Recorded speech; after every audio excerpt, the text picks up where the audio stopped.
What are the biggest misconceptions people have about entrepreneurship? People think building a business is hard. No. Working for someone else is hard. Do not say 90% of businesses fail in the first year. It's not true. It's a lie. And you're peddling that myth, which will hurt innovation. 350 million views in a month? Yep. I mean, that's bigger than television. We get more views than the BBC. Do you mind if I ask you about your childhood? Found myself dipping in and out of like sleeping on the streets and sleeping on friends' couches. And I remember begging and someone spat me in the face and called me a drug addict. And through sheer desperation, I walked up the driveway of this house. I knocked on the door and I said, "My name's Simon Squibb. I've got a gardening company and I'd like to take care of your garden." The guy went, "Oh." And for the first time in my life, the entrepreneur muscle in my brain, this muscle I want everyone to wake up so they've got choices, it woke up.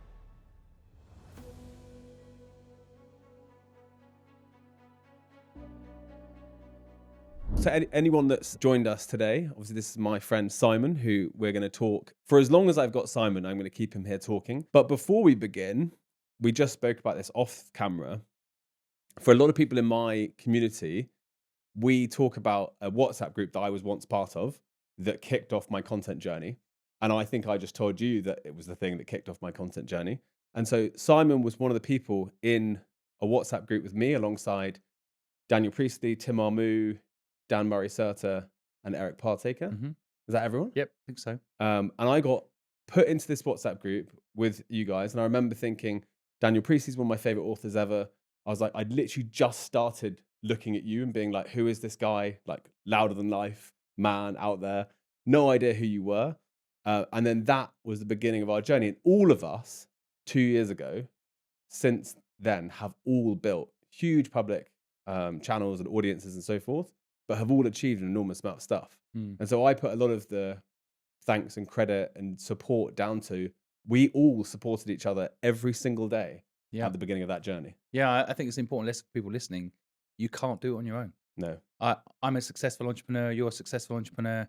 I don't think we'd be successful with our content if there wasn't some sense of community around what we're doing.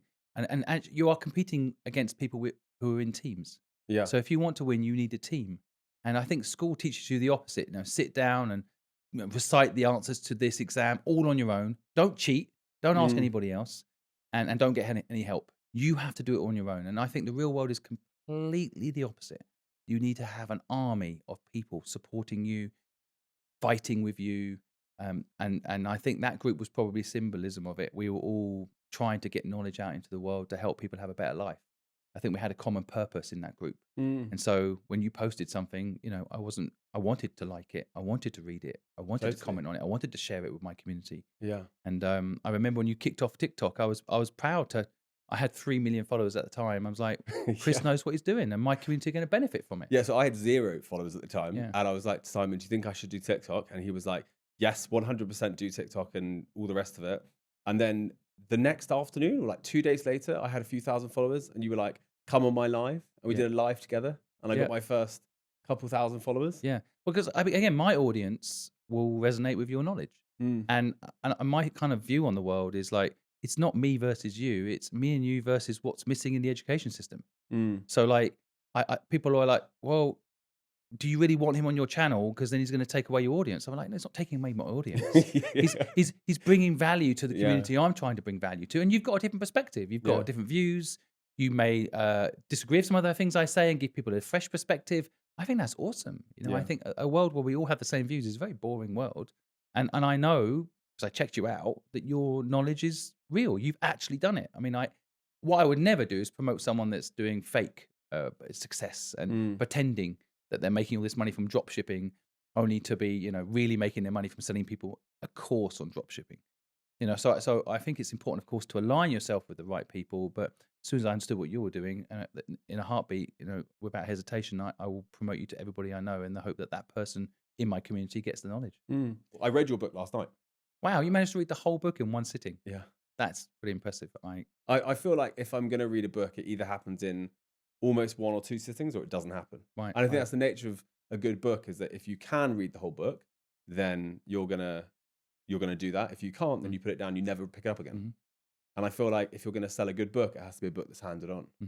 And so a lot of people do talk about pre-sales of a book, but actually the reason that things like Atomic Habits does so well is that everyone keeps going, hey, take this book. Yep. and my favorite book is 4 Hour Work Week, and I've bought it for about 1,000 people. Mhm. So it's the nature of Can books. can I make my book your new favorite and you give it to Well, a it's thousand there. people? Yeah, Everyone who I comes saw it. I on. saw it when I came in. Yeah, Yeah. thanks, man. But you talk a lot about risk. So I'd like to know, what's the boldest risk that you've taken in your life so far? Asking my wife to marry me. I think that's everyone's probably. If Yeah? anyone's been married, will know that's quite scary. You know, committing to one person for the rest of your life. Best decision I ever made, though. Well, I would argue that she made the decision to say yes, but I think that's always a scary thing. Commitment is always a scary thing in general, especially if you think ahead. I've been with my wife 23 years now, Oh, wow. so I actually consider it one of my life achievements to still be in a happy marriage. I've got 3 brothers that all got divorced, had horrible, horrific situations happen to them in their love lives. I'm happily married, and I'm really quite proud of it. Yeah. I guess business wise, I I've different stages of my life, different elements of risk. I started a business at 15 years old. Mm. My mum kicked me out of home, and I was stubborn enough to not go back, and that's a bit of a risk. Could have ended very badly for me, right? Being Yeah. homeless, and that could have been a very different life for me. But I took a risk. I didn't succumb to being bullied, and I started a business to survive. And so I think that was a risk. And then it was more a risk I had no choice to take, though, I guess, when I was younger. Risks that I've had choices to make. Um, I started a comic book business. I put $1 million into it, Oh, and the wow. whole thing collapsed, and it didn't make money. It was a very big failure. Yeah. So I took a risk at the time, but I always think failure is such a brilliant lesson. The businesses I've been really successful in, like Fluid, which I Mm. built up from nothing and sold for a lot of money to PricewaterhouseCooper. Yeah, there's lots of lessons from building that, in fairness, because it was 15 years. But I feel like the failures really taught me important, like fundamental lessons I'll never forget, much more than the successes I've had have. So I lost $1 million, but I also learned so much, and I wouldn't have changed it. I wouldn't change it now. And what's the hardest thing that you've ever faced in business? The hardest decision you've ever had to make? I hate letting people go. Yeah. I think that's still the hardest thing. I hate firing people, and I hate having to have those conversations because I always want to. I'm always rooting for people, and I always want people to push through. I talk a lot about this in the book, You actually, do. as I think that when you see someone, I was there's this thing called seven and eights. I Mm. don't know if you remember it in the book, but like where a lot of people, you've got a 10, they're brilliant. Everyone knows they're brilliant. You don't want to lose them. I give equity to people that are 10. I Mm. want them to stay. They make a difference in the business. Without them, businesses don't succeed. And then you've got what we call the ones and twos within the business profile. They are not happy. They don't enjoy it. They know they don't like it. They're not enjoying it. They want to go, and they should go. That's all pretty easy. Mm. But the struggle becomes people that are on the grading of like 7 and 8. Yeah.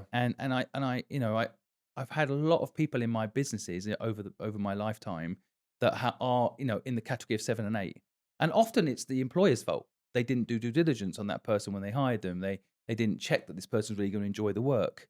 It's a lot of the time the recruitment process that's the Totally. reason that they're not performing, because you put them in a different role in a different company, different management. They're probably a 9 and 10. Yeah. But I find dealing with 7 and 8's really hard because you just think a little bit more training, a little bit more love, a little bit, Motivation. motivation. Just get them on a good week, and they'll be a 10. And they Um, can be sometimes. yeah, they can, and that's also the danger. Yeah. But the problem is, if you don't deal with 7 and 8s, they remain unhappy. You get unhappy. You end up talking about them once a week, using Mm. up energy, and your 9s and 10s leave. Yeah, it's true. The thing I've actually found is that some of the 7 and 8s who've left my business have started their own really successful Yeah, businesses. of course. And I Seven love and it. eights in your company doesn't mean they're 7 and 8s in life. Yeah, yeah, I absolutely. think it can be your management style. It can be your mission doesn't align with theirs. There's lots of reasons for it, but 7 and 8s tend to also sometimes not quit because they also think the same thing. Maybe one day the boss will get better. Maybe one day the company culture will get better. Maybe one day the mission will mean something to me, and they stick around, and you do the same, and then both parties end up being slightly miserable. A lot of young entrepreneurs fear failure more than anything. And I think growing up, I certainly was terrified of publicly failing. hmm You've been an entrepreneur for a long time. hmm And so across so many different businesses, I heard you on interview earlier, you've invested in 70, 80 businesses. 79 companies so far. Yeah. Along that journey, you must have had so many different failures. Mm. Is there one or two that stick out to you and say, like, that was a real learning experience for me?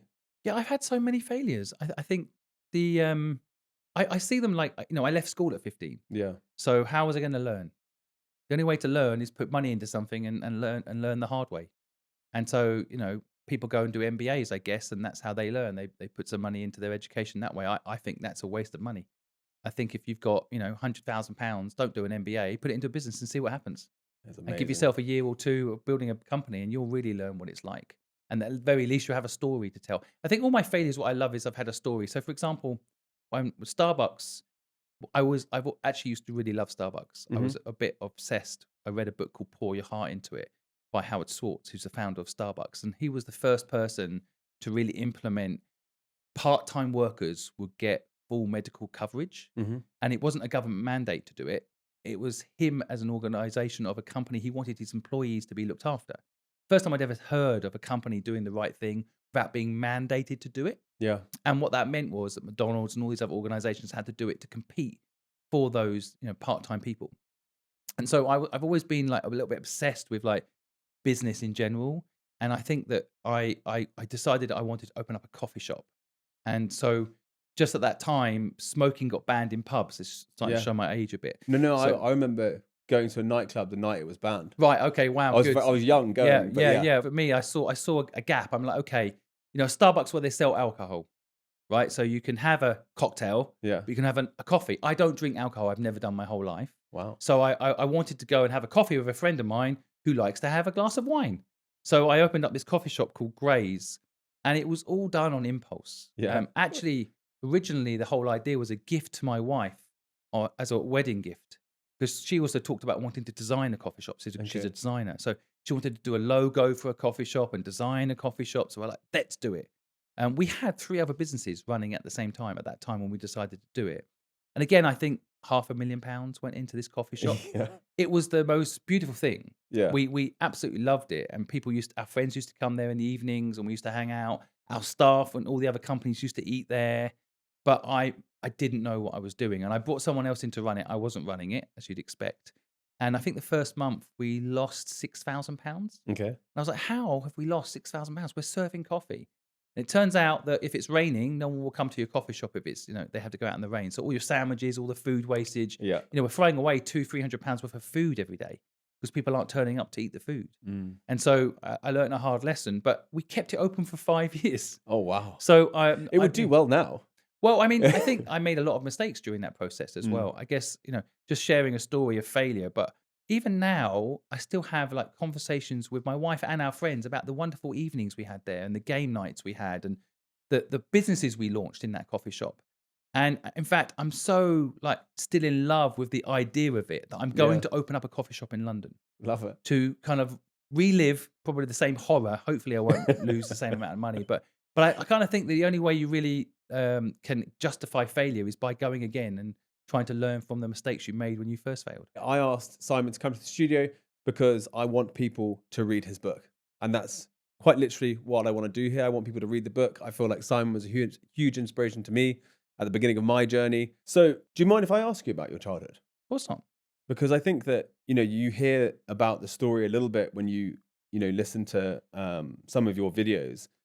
But I think, if you take us back to being 15, I found becoming an entrepreneur at sort of 16, 17, 18, not homeless, not having those challenges, incredibly hard.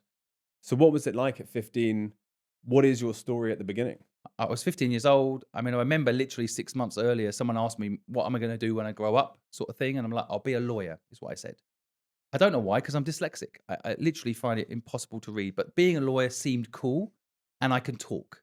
So somehow, maybe watching too many TV lawyers made me think that I could do it. And my Mm. parents actually wanted me to do it. I realize now it was some subconscious that's what they wanted me to say, so they'd be proud of me, right?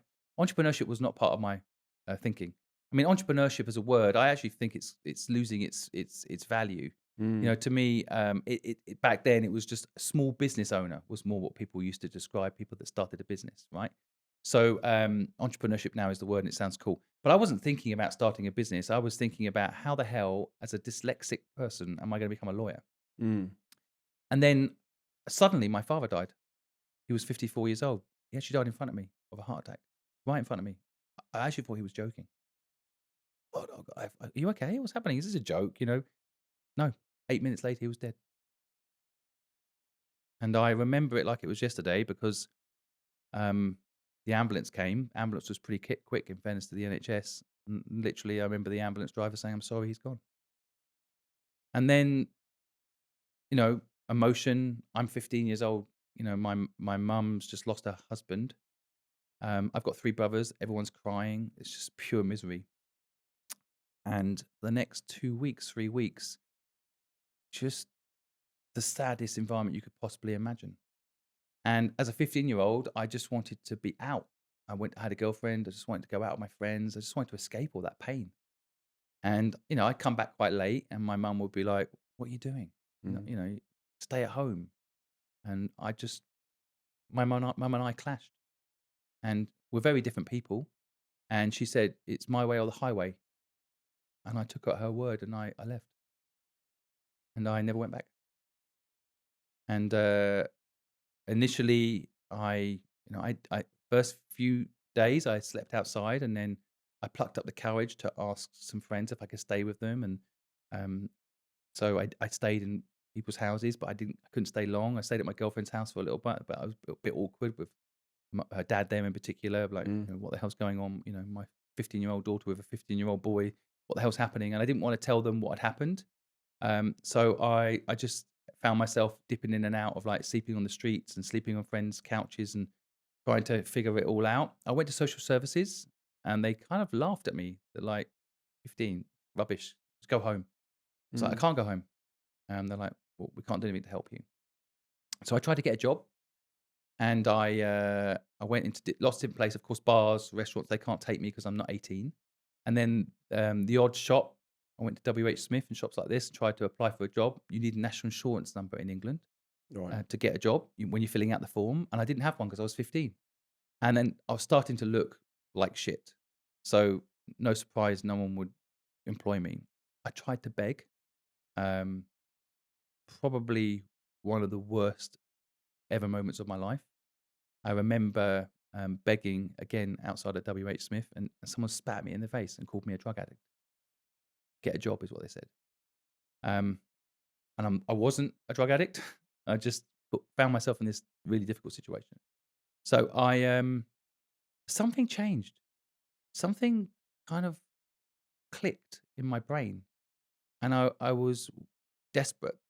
Partly that's it. I walked past a big house, and for the first time in my life, the entrepreneur muscle in my brain, this muscle I want everyone to wake up so they've got choices, it woke up.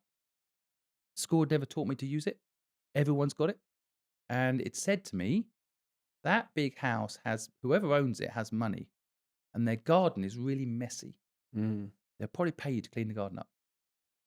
And through sheer desperation, I walked up the driveway of this house. I knocked on the door. This guy answered the door, and I said, "My name's Simon Squibb. I've got a gardening company, and I'd like to take care of your garden." The guy went, "Oh." He knew I didn't have a gardening company. He looked me up and down. I tried to hold eye contact, Yeah. and he said, "Sure, I haven't got any time to tidy it up. I'll give it a go." He's like, "How much are you going to charge?" And I just picked out of the air £200 a month. By the way, I'm glad I said per month Yeah. because it's just some lucky instinct. And he said, "Sure, I'll give it a go." And then in that moment, I kind of like, I think I was like, "Wow, yes." He's like, "Sure." I'm like, "I don't have any equipment. Can I use your equipment?" And he went, "Sure, mate, no problem." Taking pity on me, I think. And then I walked away and I thought, £200 is so much money. That's accommodation for a week. Mm. Again, maybe showing my age, but like that changes things. And I kind of never done a garden in my life, never sold anything in my life. I suddenly realized that I could take an idea in my head and make it Mm. real. So I then knocked on 100 plus doors that day and managed to convince 11 people to let me take care of their gardens. The following week, by the way, I had to start doing the gardens, and that's a whole different story. But that I am not a gardener, it turns out. Yeah. But that also turned out to be a good thing. I had to Yeah. hire people, some of the homeless people that I become friends with. I hired some people to come and help me do the gardens, and it all kind of took off. It Mm. was like mind blowing to like suddenly I was making money. I got myself into a HMO. I managed to actually have a little business, and then it all came crashing down. It completely collapsed because I didn't realize this. England has a winter. Mm. I've been live 15 years. Winter hadn't registered in my head. Yeah. Winter came and every single person cancelled the order. They said, we don't need it for the winter. So rain Yeah. was pouring down. Come back in And summer. yeah, they'll basically come back in spring. Yeah. Yeah. But of course, that left me like, I guess, people think 90% of businesses fail in the first year, which is not true. That's a complete lie. If people are Yeah. listening to this and think that's true, they've been brainwashed. That is not true. The absolute facts are 23% of businesses fail in the first year, 64% of businesses fail in the first 3 years. So if you think 90% of them failed, you're part of the brainwash system that's told you that's true. But even if it is true, 23% of businesses do fail in the first year. My gardening company failed in the first year. But here's the thing, you can't take away all that learning I just had. Now I knew how to sell, and everybody can sell.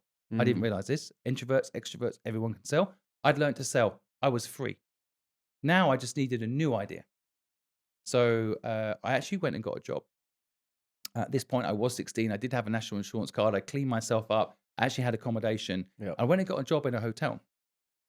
And I actually got another job just before that, but I don't normally talk about it. I worked at a radio communications company, but I eventually got this job at this hotel.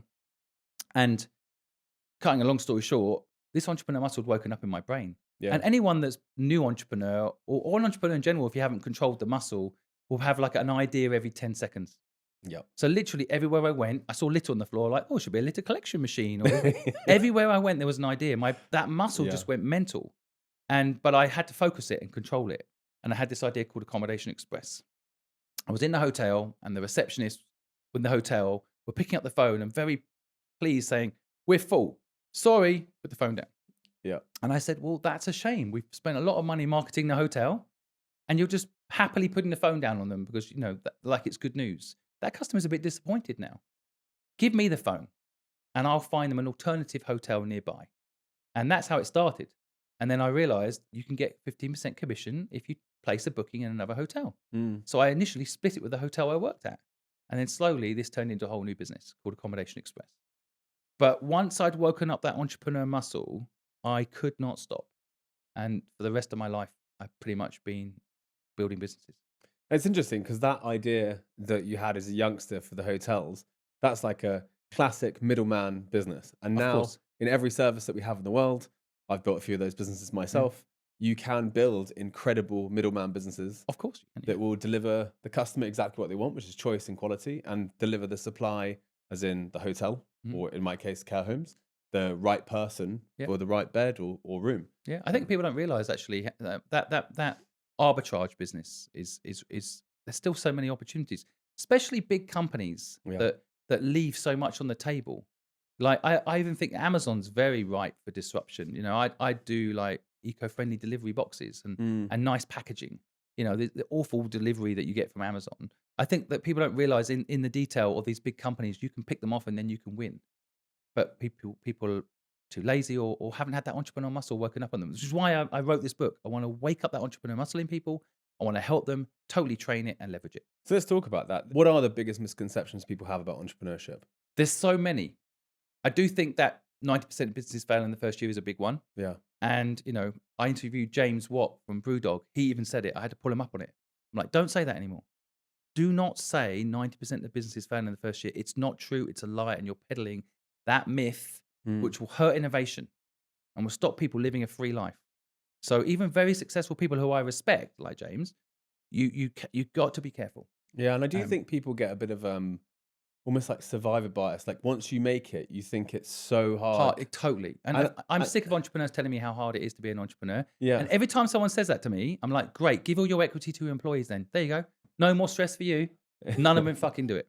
None of them. Not a single one. I've never met a single entrepreneur that's willing to do that. So I always tell entrepreneurs, and this is another reason I get a little bit of hate, by the way. Not everyone could be an entrepreneur. I'm like, sure. But think about the people that actually could be entrepreneurs, what they're hearing. Their boss is telling them how fucking hard it is, which is just bullshit. Because if it was so hard, give it up. They're not giving it up, are they? Second is employees themselves, and they don't know. Oh, I wouldn't want to be a boss. That sounds hard. How do you know? You've never been one. Like, I would never work for someone else. There are very few exceptions. If I owned equity in something that I believed in, then I would potentially work with someone else. But I just think that is the ultimate freedom that everyone deserves to have the option to do. That's why I push entrepreneurship so much. I want people to have informed consent. Yeah. Right now, they don't have informed consent. People get put on a conveyor belt. they go to school, the school teaches them to go to university, university teaches them to get a job. And literally, you're suddenly in your 40s, you're an accountant or a lawyer, whatever, you're selling time. No one's taught you to buy time. That's how you really scale. And they're stuck. They've got a mortgage, they've got a car on finance, they've got maybe kids in private school or, just in general, life costs, responsibilities. That's it. No one educated them. Now they're stuck. And I think that's unfair, and I refuse to let that be the norm. That is the norm right now. Yeah. It's so funny when you're lucky enough, because I think I started a business early because of my dad. Right. And so if I'm honest, I think that most people don't have that moment of being like, I could be. Yes. And so like we knew as kids that we could be because Right. our dad was. Yeah. And so it's strange that people make it seem so hard, because if you fail once, you will learn from the failure. Totally. And the second time you do it, you might fail again, but you will pick up bits and pieces. And I think my whole beginning of my entrepreneurial career was just continuous failures. I just did it kind of under the same name. Right. And again, like those are stories, like they make you interesting. I mean, I did actually have dinner by accident with a lawyer the other day, and I honestly was like, I just wanted to go.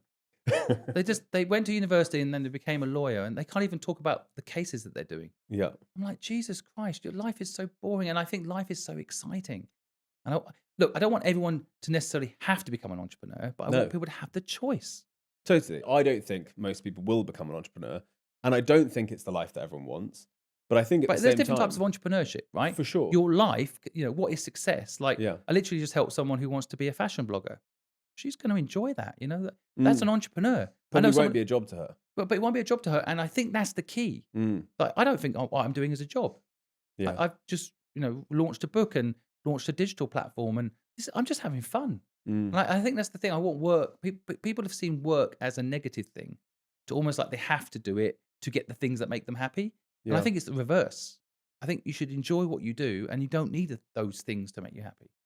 I think, yeah, especially for most people, when they think about running a company, they think it's the hardest thing possible. And I think that the early stages of businesses is very hard, but that's often the businesses that are well known. As in, those are quite big businesses. Being Elon Musk is pretty hard. So he described, entrepreneurship as eating glass while staring into the abyss. Yeah. But that's his type of entrepreneurship. I wouldn't want his type of entrepreneurship. I think that's the thing. You've got to define what success is for you. But for me, entrepreneurship is just understanding how to control your destiny and you deciding what you do with your time. The most valuable thing you could ever own is your time. And so you talk about it in the book, but how does someone practically start a business with no money? Well, I think it depends on the business. But I mean, generally, if you understand, for example, cash flow, most businesses can start quite quickly. So, for example, I built a massive, very profitable business called Coaster Ads. And the simple idea was, you've got Heineken and Carlsberg coasters in bars and restaurants. I stripped them all out of the bars and restaurants, and I put advertising coasters in there instead. And how I launched that business, in the end, I think we printed 35 million coasters. Wow. So, a lot of money went into the business. I think in the first year, I made £2 million profit from this business. Wow. And I started it with no money. So how did I do it?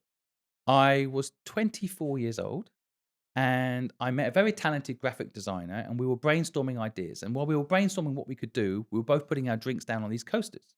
And we said, that's a waste of advertising. I've been putting this drink down on this coaster for the last 40 minutes, looking at that Carlsberg ad. Yeah. I don't drink alcohol. It's making me want a Carlsberg. Yeah. Right. So I think we said, okay, well, we could do something. We could put ads on there. And Helen went, sure. And then we teamed up together. Helen designed a little deck. So she put her time in. And then I started researching who might advertise on them.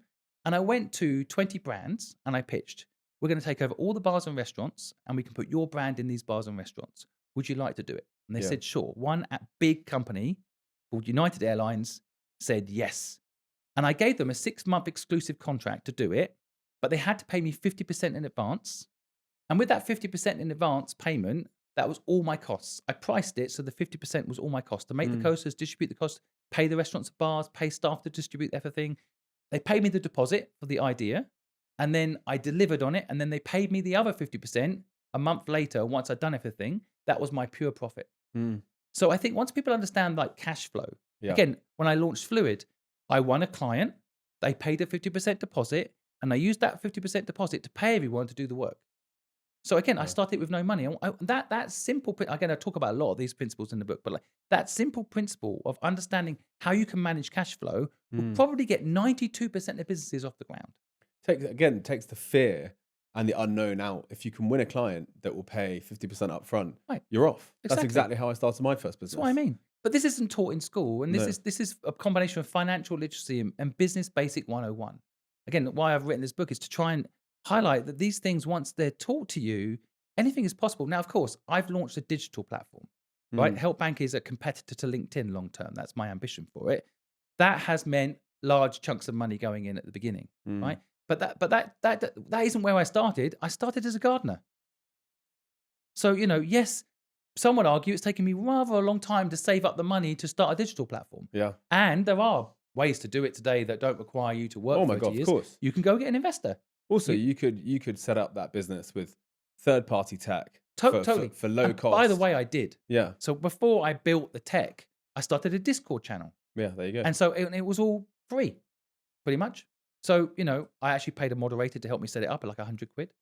But like the original Help Bank was a Discord channel. Yeah. And so that cost me nothing to determine whether or not people would help each other for free, as they do now on Help Bank, right? So I didn't throw £1 million at it at the beginning. I did an MVP, which happened to be someone else's technology, And what is an MVP? minimum viable product. So a basic proof of concept, as cheap as you can do it.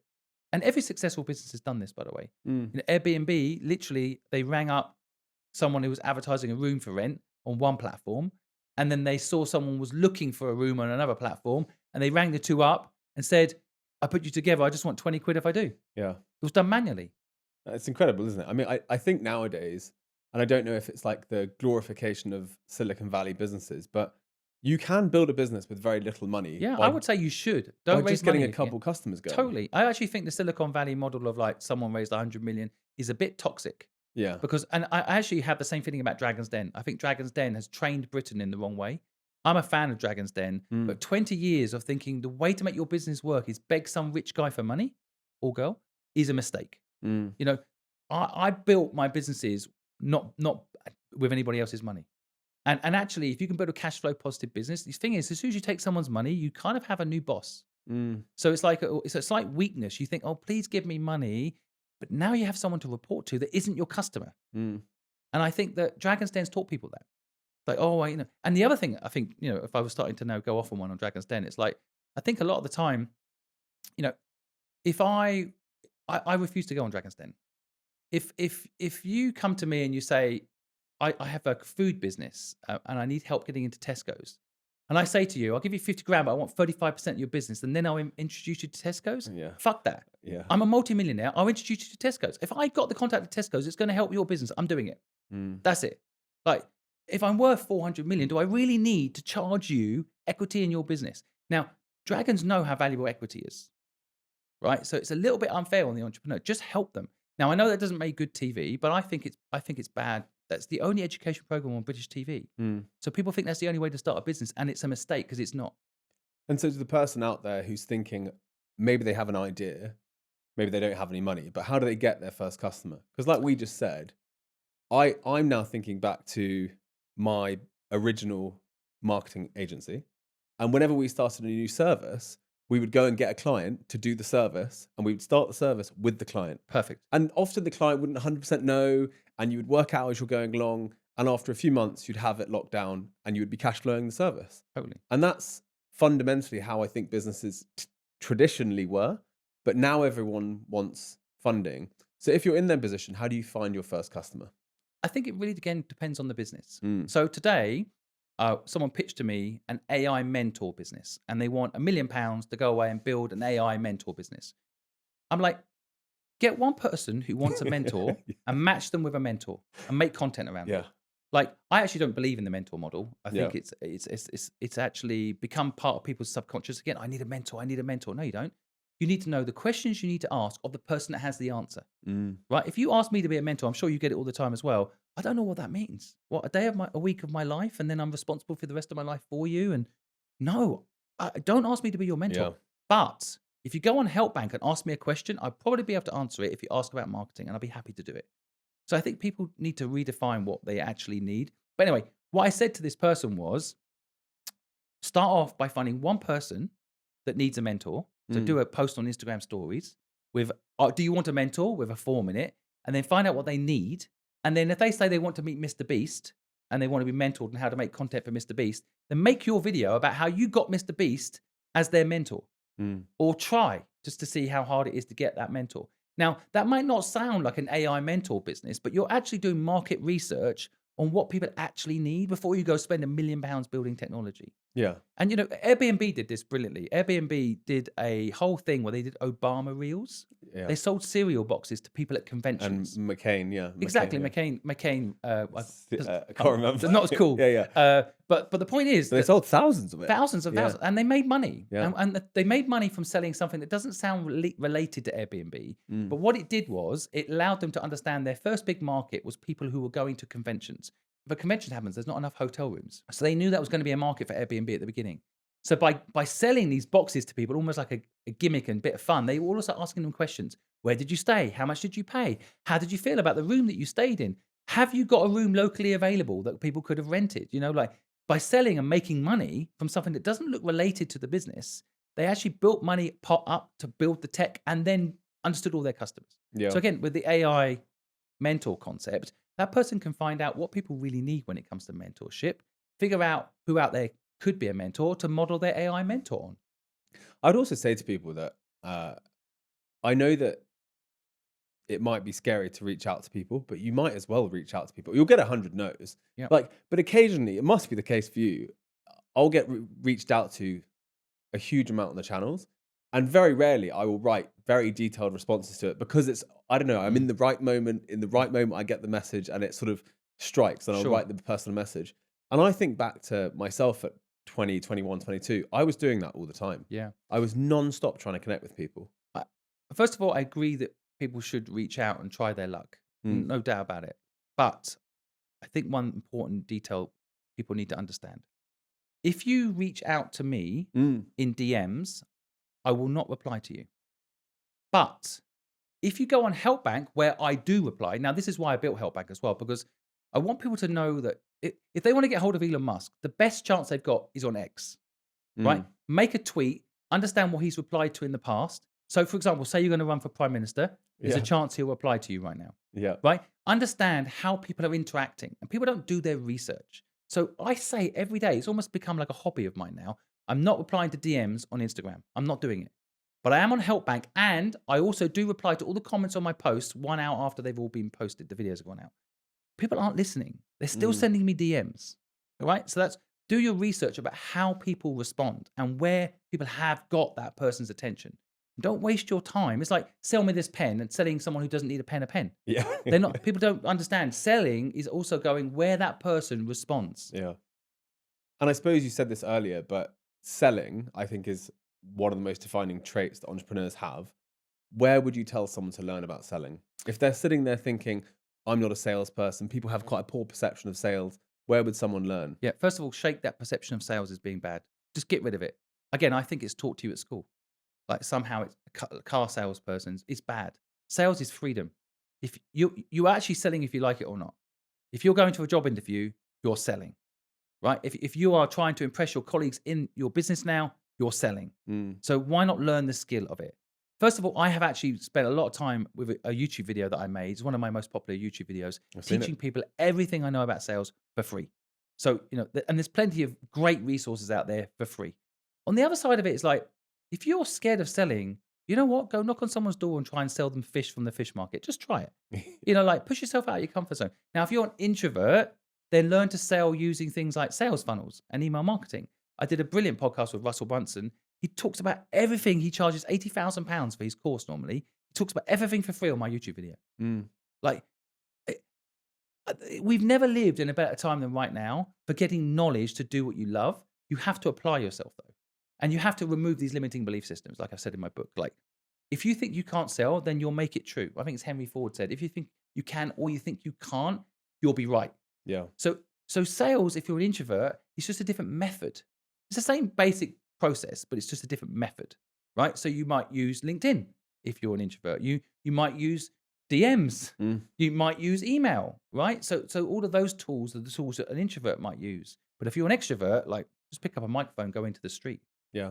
And I think sales and marketing, I think marketing is just these days is just so much opportunity in marketing, which does the sales for you. I would So say like you're completely right. Although people would never identify it now, growing up, I was so introverted with new people, not necessarily with people I knew, but with new people. And so I just became so good at digital marketing. right. And so I was quite good at one-on-ones, but never good in groups. So I couldn't do networking. And so became very, very good at making people come to me through Right. social, Yeah. which broadly speaking, you're one of the best at. So Yeah. you've built this audience of 11 million people. Yep. Am I right? Yep. Just over. Who's Um, counting? yeah, yeah. When I met you, I think it was 2 or 3 million followers. Yeah. And so, It's 2x in the last 12 months. Yeah. wow. And that is obviously an example of just compound growth, Yep. consistency, and so Yep. forth. But to those out there that are beginning their journey, I think most of the time in my life, I've always told myself I'm too late. And then I've worked out that Never I'm too late. so early at all the Totally. things. So if you're starting on social media now and you want to build up a profile, what do you say to that person? I think people need to know their own personalities. I'm a big fan of human design. And Mm, so you can Google it. I'm a generating, manifesting generator, which means I'm quite good at coming up with ideas. I'm not the best at coming up with ideas. I'm quite good. I'm really good at execution. And I think execution is so undervalued, but I work really well with people that have really good ideas and I can make the idea happen.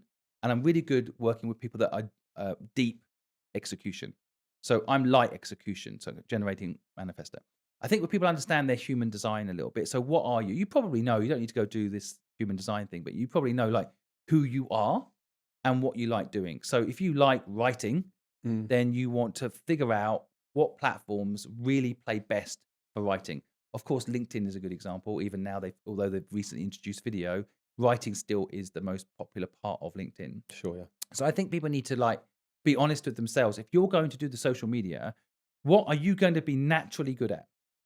Because again, school teaches you the opposite. If you're bad at something, they make you double down on it. Yeah. Whereas in real world, the best thing you can ever do is something you like, doubling down on it. Like Mm, whatever it is you like to do. So if you like talking to camera, fucking talk to camera every day. I remember the first time I ever went live, and live is so powerful, by the way. I don't think people understand the power of live. I go live every day. For the last 5 years, every day I've gone live. yeah. And when I first That went is live, remarkable. there was 0 people on the live. And then it went 1, and then it went 0 again. And I was talking to no one. Literally, there was no one on the live, and I was talking to the camera. In my head, I was like, I think I've gone slightly mad. Why am I doing this? But I kept going, and then that one person came back in the room, and then they didn't leave, and then there was 2, Yeah. and then there was 3, and then it's back down to 1. I'm like, what did I say wrong? And that's how you learn. And I actually miss those days. I kind of miss it. Now I'm Yeah. sure I could. Again, I don't want to be the entrepreneur that wishes it, complains about how hard it is. I think, if I wanted to, I could stop. But I Yeah. kind of miss that early learning. And I think what people don't understand about building a business, people think building a business is hard. No, working for someone else is hard. Mm, Okay. And at the beginning of working for someone else, it's easy, but gets harder over time as you have to do what they say and new boss comes in and wants you to prove yourself again. I think working for someone else is hard over time and easy at the beginning. Working for yourself is really hard at the beginning, but does get easier over time. And it's only hard at the beginning because you have to learn shit. mm. It's actually that going out and hunting thing. If I told everybody listening to go out and hunt today, well, that was fucking hard.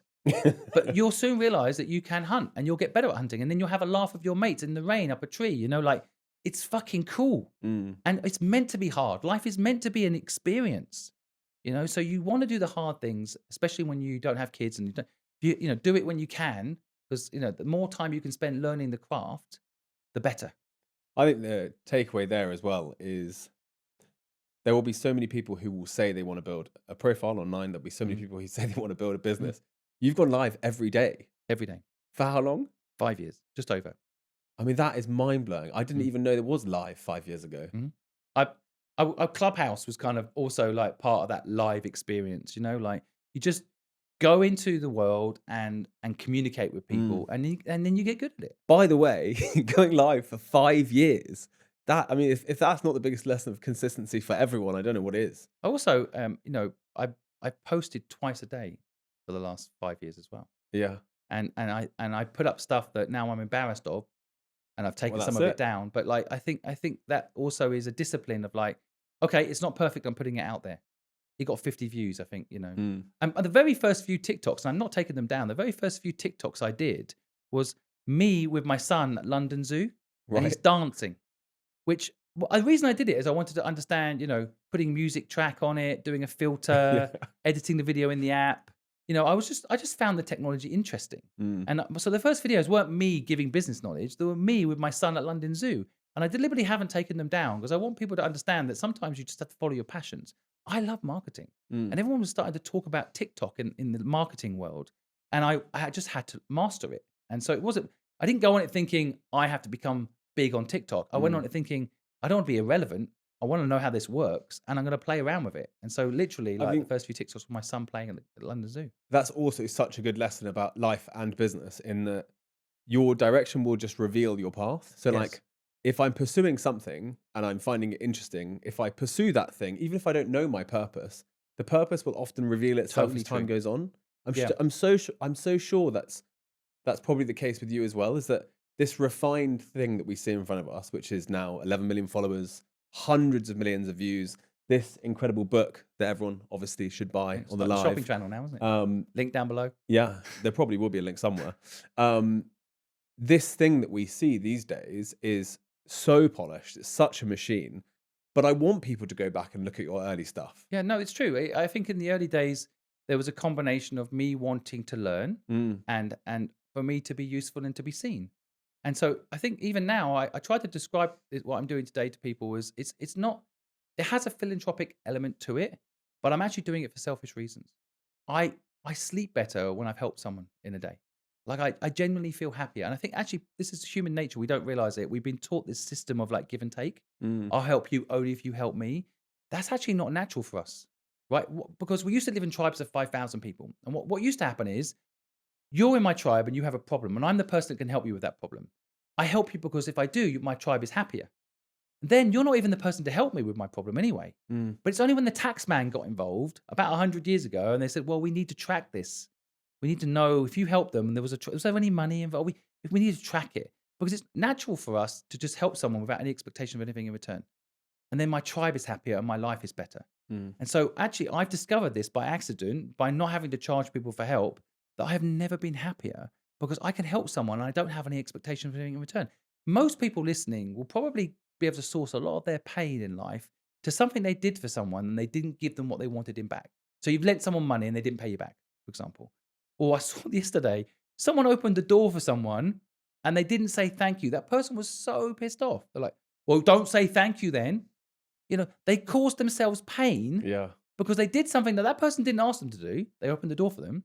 And then they caused themselves some sort of aggro because that person didn't react in the way that that person expect. And well, what's the point? Mm. Just open the door for someone. Don't have any expectations. Just do the right thing. One of the best bit of advice I got when I was younger was my first mentor was this guy I paid, and he actually was a great mentor. And he said, meet 20 new people a month. And I ended up meeting 50 new people a month for my first year in business, which was an unbelievable thing. So it's sort of pre-social media. And so I was one-on-one coffee and lunch with 50 people a month. And the other bit of advice was try and do a favor a day. And so I did a favor a day and 50 people a Mm, month for years. mm. And the compound effect of that on my life was that it's not like I was asking for people to do me favors back, but even if you're just thinking about it a little bit more cynically than you are, strategically helping people. Well, it's kind of karma as well. Like you reached out to me and said, Simon, I want to help with your book. You Yeah. didn't ask for anything from me in return. It's like, let's just do this, Simon. I just want to help you. Yeah. And I think friendship and all these things come from that sort of gesture. And, Mm, and I think people need to live a bit more like this. People always tell me reasons they can't do it. They haven't got time. It's a common one. I'm like, you've got 4 fucking minutes today, right? mm, You've got 4 minutes to help someone. Go retweet someone's post. Go like someone's small business. Go mm. comment on. Go give someone a book review. Go. It's not going to cost you anything. You've got 4 minutes. Go do something nice for someone. And here's the thing: people don't realize that they do.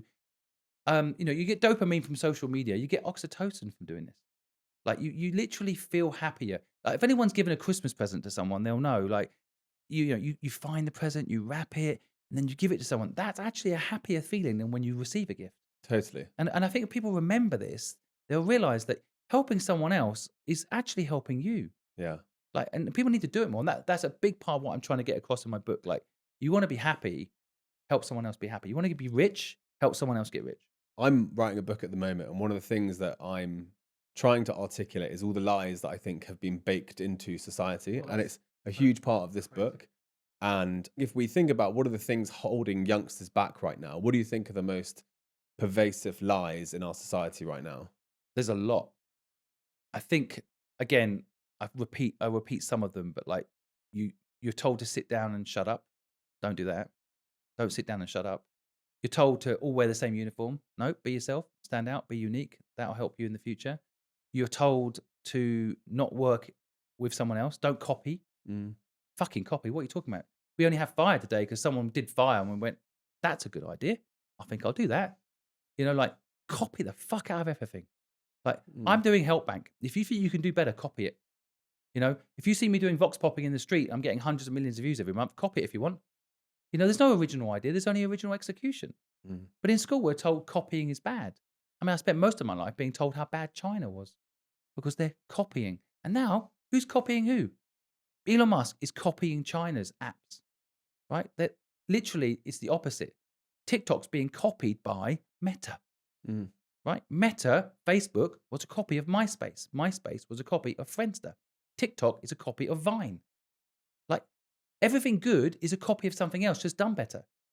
So I think people need to realize that copying isn't bad. Now, there is a nuance to this. Like Mark Zuckerberg pretended to work for someone else on Mm. their idea and for a month worked on it himself.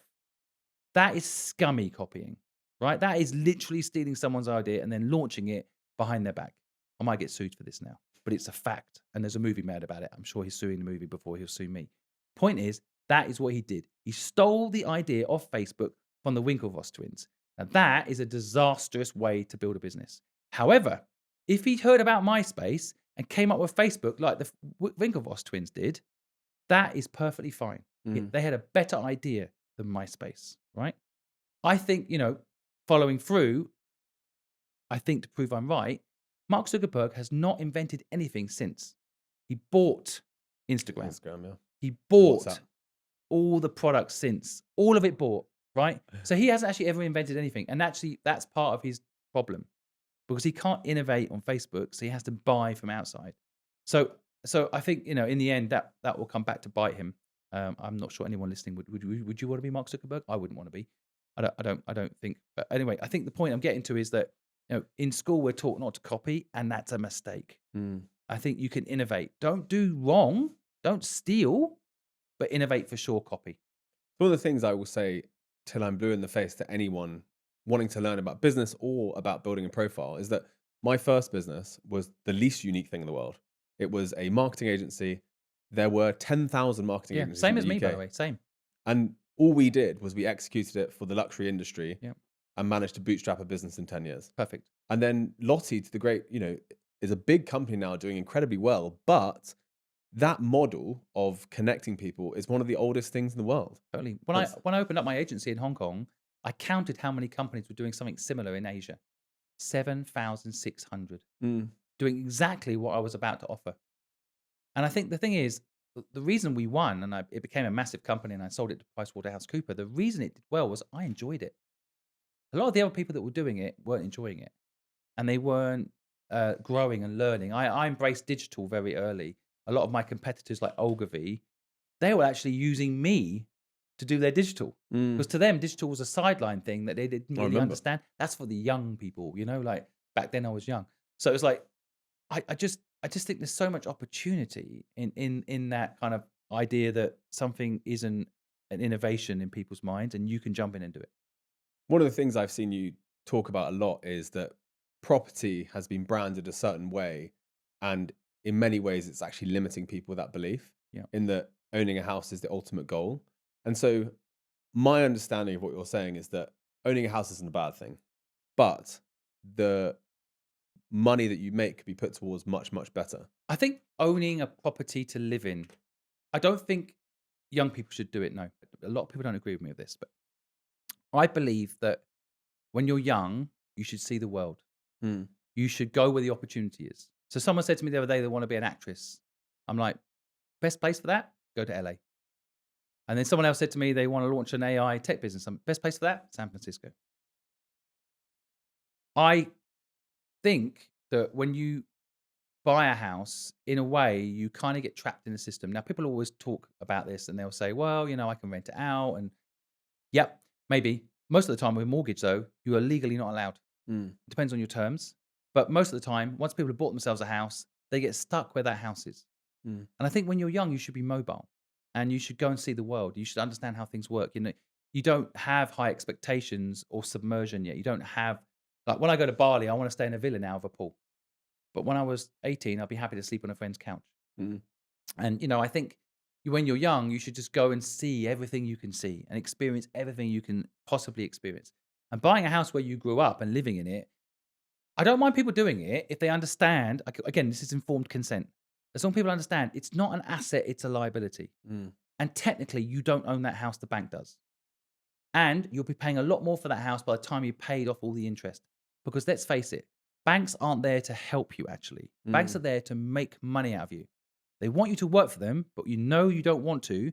So they give you a mortgage so that you are actually working for the bank without even realizing it. You're selling hours for money that you give to the bank.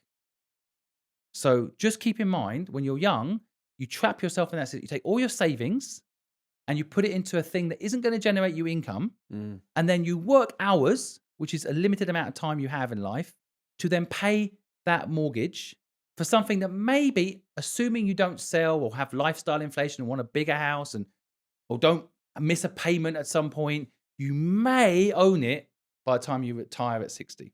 Yeah. Right? And here's the irony. If you own a house and you're 60 years old and you paid it off, first of all, that doesn't happen for everyone, but let's say you've managed to push through and do it, and you've got 2 kids. In England, when you die, 45% of that house value goes out in inheritance tax. So you lose 45%. Then the 2 kids that now own that house have been given 25% each. And guess what? That's not enough to pay the same house you just left them. So now they have to get a mortgage for 25 years and then spend the next 25, 30, 40 years of their life paying off the same fucking house you just left them. So the whole thing is just like Monopoly. And I love the history of Monopoly. Do you know the history of Monopoly? No. So it was invented by a very clever woman. And originally she wanted to highlight, she made 2 Monopoly boards. One where the land was owned by the people. Imagine tribal land where you've all got tents on that land and your tent falls over, they build you a new tent. No one's homeless. You've got land that's owned by the community and then you all live together in that community. No one's, there's 320,000 homeless people in this country. When I was homeless, there was 21,000. In 35 years, this home ownership thing, this experiment of home ownership has gone horribly wrong and no one's being honest about it. Okay. Now, home ownership isn't even my biggest problem. I think home ownership, the problem is people have been trained to think it's mortgage versus rent, but it's not. You've been tricked. It's mortgage versus freedom. Especially when you're young, you've got no kids. I'll have a different point of view as you get older and you have kids. But if you're below 40 and you want to make it, take all the money you've got and put it into something that generates your income, right? So home ownership is you live in that house. It's a liability. No one understands how money works because no one teaches you this at school. You live in that house and no one understands it's not an asset, it's a liability. It costs you money every month. Now, people that are a bit slow around this or have an agenda to sell you property courses will tell you it's rent versus mortgage because that's how they want you to think, but it's not.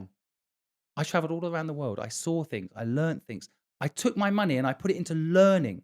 I didn't put it into a house that traps me in a location and then get a job that I have to have a monthly income to pay the monthly mortgage, right? As soon as you have a fixed cost, like a mortgage, like rent is different.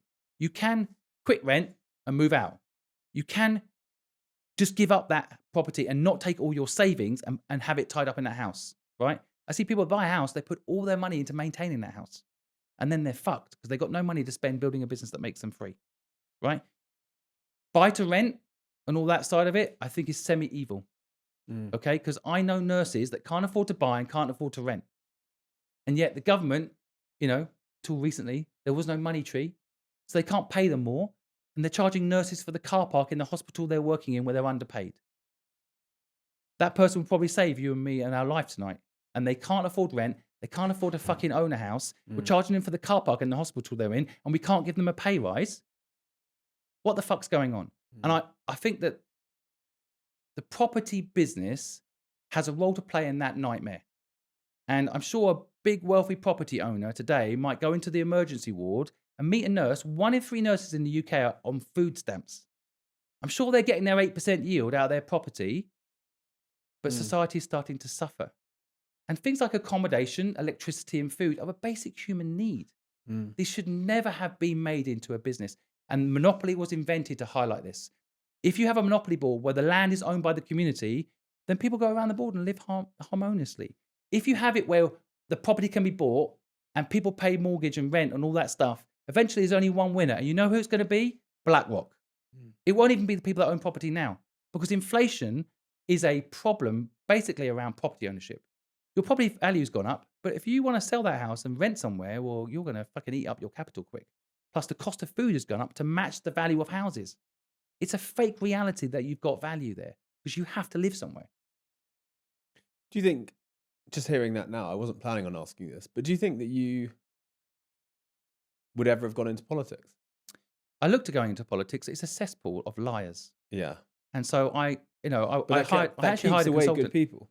It does keep away good people. I hired a consultant 5 years ago. That's my original plan. My original plan was maybe I was very naive. Maybe I can become education minister and fix the education system by being education minister. Mm. I hired a consultant to help me understand how to get into politics. And this is what they told me, no word of a lie. And this person, by the way, got a prime minister elected. Okay. They said, Simon, you're going to have to lie. You're going to have to pretend you think Brexit is a good idea. I'm like, I can't do it. You'll Yeah. never get elected, Simon, unless you say Brexit's a good idea. I'm like, it's economic stupidity. You know, my favourite line is still when Nigel Farage took a phone call from someone and said, look, I didn't believe in Brexit. I really didn't believe in it. But now I do. And Nigel Farage went, why? Yesterday I got kicked in the face by a horse. I think it's just, like, and I won't be popular even saying it now. Like, I think, people are like, move on, move on. No. If you made a bad business decision, why would you move on? I will never get elected because of that sort of thing. So I gave up on the political approach and I thought, you know what? I'm just going to save the problem. I'm going to fix the problem from the private sector. And in fairness, Elon Musk is doing this pretty effectively, right? He's probably going to put humans on another planet before a meteor comes and blows us all up. He's doing it from the private sector. I think for-profit businesses that do good is the thing now I've dug my heels in on, right? We will make businesses that are profitable, not charity, because I think that's also flawed. Those models have a problem. Profitable businesses that make a difference in the world. And I don't need all that political shit to make it happen. I don't need people to vote for me. Mm. I don't even need people to like me. I'm going to make a difference by making profitable businesses that do good with that profit. And I think it will be more effective. I would argue that Elon Musk has been more effective in fixing potential problems in the world than any politician ever in history. So why would I want to dumb down my IQ and become a politician? Yeah, I'm sure a lot of people might hate Elon Musk for the person that he is often in the public and so forth. But what he's created will be, Yeah, and it's not over yet. yeah. Let's see what happens. But I think, again, I can't speak for Elon Musk. I can only speak for myself. I personally believe that for-profit businesses that do good with the profit is the future. And I think politicians, no, every other industry is being disrupted. I actually think politicians and government needs to be disrupted. We give all this power to this middleman, this person who promises to do good, and then they get into power and they just want their picture up on number 10 and they want to get elected again. Right now, Labour is just thinking about how to make Labour more electable next time. They're not thinking about how to make this country better. I mean, Winston Churchill didn't get elected again because he was just thinking about how to win the war, right? And sometimes you need to run a country for the long term. You can't run it so that 2 years from now, people say they will elect you. You've got to build a country based on what the country actually needs, not what's most popular on the ballot. And so over the last 5 years, you've now grown this platform to 11 million people, and we will all know elements of your content. Like most people, I will just binge your content because I love the stories, right? I love the part twos as well. Mm. You do need a better name for the part twos. Yeah, we do. But I do love the part twos. But what's the most memorable story? Like, what's the biggest impact? And also, I suppose, the story that sticks with you the most out of everyone you've helped so far. It's like asking me to pick one of my children. You have to. I really enjoy stories where people have been vulnerable Mm. and shared their pain, because I think paying doesn't mean you pay attention. pain means you care. So when people share their pain and then they apply it to something positive, I think that's really inspiring. So instantly, who springs to mind? Like Kelly Canines. Kelly, on camera with with her permission, she shared an awful story. Her dad died when she was young, Mm. and then her mum remarried, and then sadly, she had a very difficult relationship with her stepdad. And in the end, child services got involved, and crazy, her mum left Kelly with the new husband and left Kelly homeless. And it's a crazy story.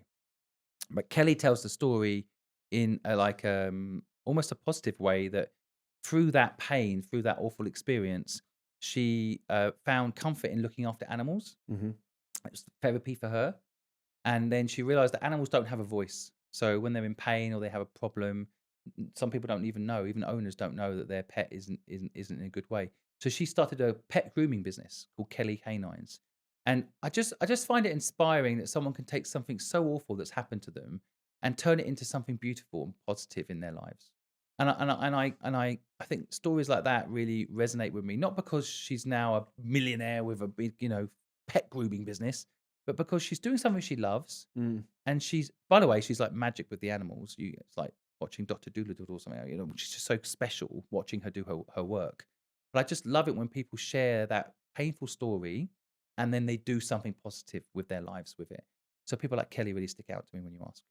And a lot of people probably have this question, but you give people money, you give people advice. Often you give them a variety of different types of money, I think. Sometimes you are someone's first customer, which I think is like very powerful for someone to realize they can make money from their passion Yep. or hobby. But sometimes you give people a lot of money as well. And so a lot of people are wondering, where is the money coming from? Yep. How does it work? So at the beginning, I used my own money. So I put £500,000 of my own money into the initial stages of this. And then the videos started to make money. Yeah. So I make money on TikTok, I make money on YouTube, and then that gives us more money to give away. So it's a kind of a mini Mr. Beast for business model Hmm. where we make content and that content makes money. What is the ripple effect that you're trying to have? Like, how are you going to measure the impact that you've had on the world? Because I feel like now the impact 350 million views in a month. Yep. Is that right? Yep. I mean, that's bigger than television.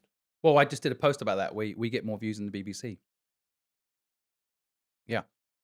I think the views are one thing, but I mean, if you have a dream today, where can you go to get help? We're living in 2025. Name me the places you can go. And I think that's the thing. I think there's a gap. When I was younger, there was like youth centers and libraries were quite nice. Mm. I think all of these things have been neglected. And I mean, maybe you can get on Dragon's Den if you've got a product and you're doing all right. It's good on TV. You can wait 9 months and then 6 months before it's broadcast. But I think that we need a place where people can go. I've actually been pitching to the government to turn job centers into dream centers. We need a place where people can have their dream heard, and we need a place where people can get help to make that dream happen. Mm. So I think the ripple effect for me is like I just take it each day at a time. If I can promote one dream a day, which is what I try to do, then that's a pretty good life achievement. Mm. I think if the people watching the content then also go for their dream, maybe one of those people will, cure cancer. Maybe one of those people will invent something that saves the human race from AI. I think it's about waking people up, ironically. And I think it's about giving people the chance to live a better life. And I have a 7-year-old son. Mm. I want him to grow up in a world where people are nice to each other. That this give without take thing is really important to me. I've discovered it selfishly how much it makes me happy, and I want other people to feel it Mm. because it's our natural state. And I want people just to help each other. I think it's how we're going to solve a lot of the world's problems. Stop expecting something from someone. I think a lot of wars are caused by like give and take. We'll give you, this if you give us that. Mm. And I think if we just started helping each other, we'd have less wars, and more people, would have a better life. And I want everyone to be rich. And a lot of people don't agree that this is possible, but I spent a lot of time in Asia, and I watched 400 million people in China go from poor to middle class. From 2000 to 2020, I watched 400 million people going to middle class. I would argue that today we don't have a war because of it, because people in China don't want a war. There's lots of middle class happy people. Mm. So I think the whole world needs to get rich, and people are like, well, if everyone gets rich, who's going to pick up our rubbish? Robots, right? Because the truth is, the reason robots are not picking up our rubbish right now is it's cheaper to get humans to do it. The reason robots aren't filling up our shelves in supermarkets is because it's cheaper to get human slaves to do it. And I think that we need to realize that humans are amazing, absolutely incredible things.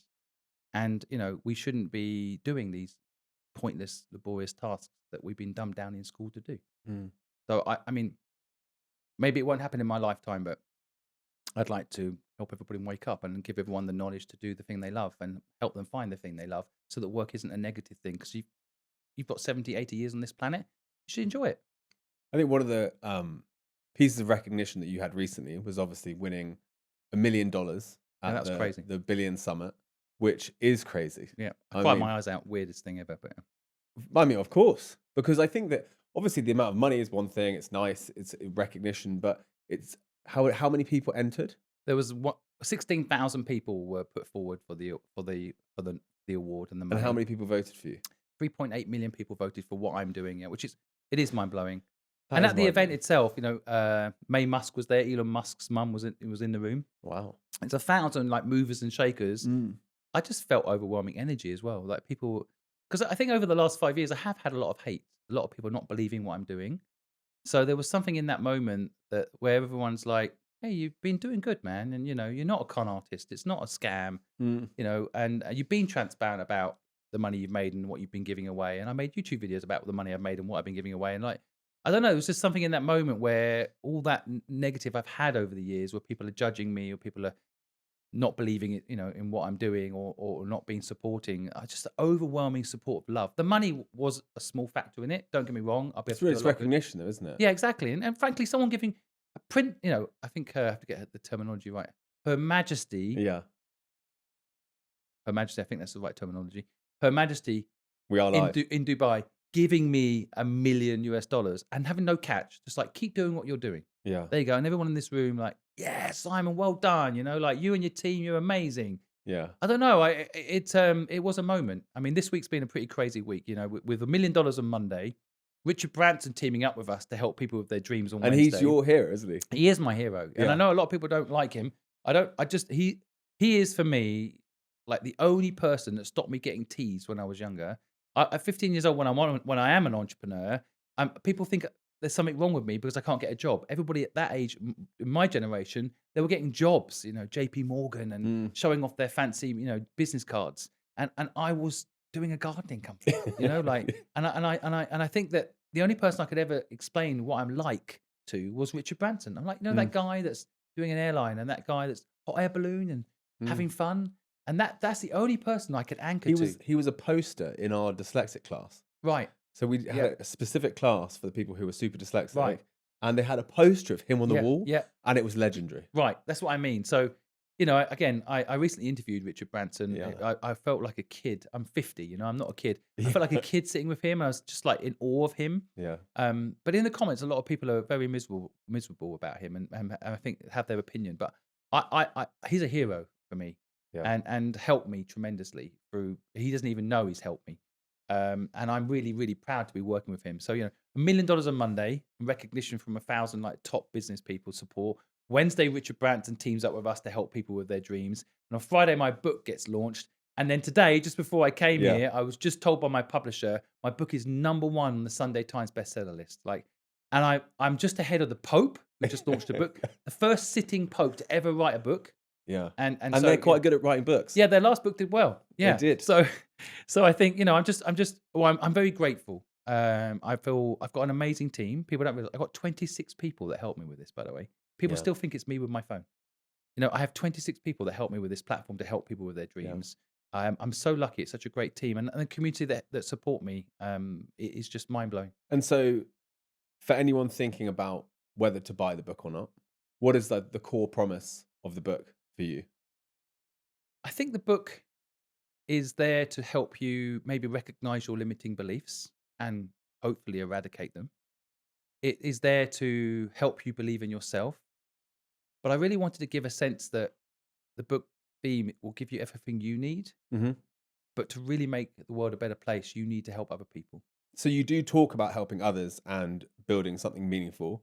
So how does the book practically help someone build something meaningful? Because I even remember when we first met, I was talking about my company and what I was thinking about doing in the future. And you were like, can you do something to help people? It was the first thing you said to me. Because you were like, you're an experienced entrepreneur, you've done it now. Can you do something to help people? And I remember thinking, like, this guy is a bit crazy. Mm. And I think, that was 2 years ago. I just met you. And I think a lot of people might be like, wow, I mean, like, he is a character for Mm. sure. But the more you get to know you, it is your complete mission to not only allow people to sort of wake up from not knowing that they can be entrepreneurs, but also practically how they can go on and do Yeah. it. Yeah. And so I made some notes last night, but um, what is like how to find your purpose, like Hmm. how to actually identify your purpose, I thought was a fascinating part because people are so confused over purpose and passion. Yeah. So how can people go about identifying like a passion and a purpose? Yeah. Well, if we give away too much, no one's going to buy the book. No, they'll buy the But book. but I think Buy the book, guys. one of the things that's quite important is to understand like the difference between like a dream and a purpose. So I think that people get a bit confused about these, and I think the word purpose has come across as so fluffy to people. So actually, my dream, just to illustrate this kind of point, my dream is that we live in a world where it's give without take. That we open the door for someone without any sort of expectation of anything in return. If we can help someone today, we should give without take. I want people to move away from give and take to give without take. That's probably my ultimate dream. I think my purpose along towards that dream is to fix the education system, to help people learn what they're capable of. And I think one of the things to kind of focus in on is like make a list of all the things you enjoy doing. Be incredibly selfish. Mm, And then you said this earlier. I think that once you know what you love doing, just start something. mm, Like, thank God I started a gardening company. It's not glamorous.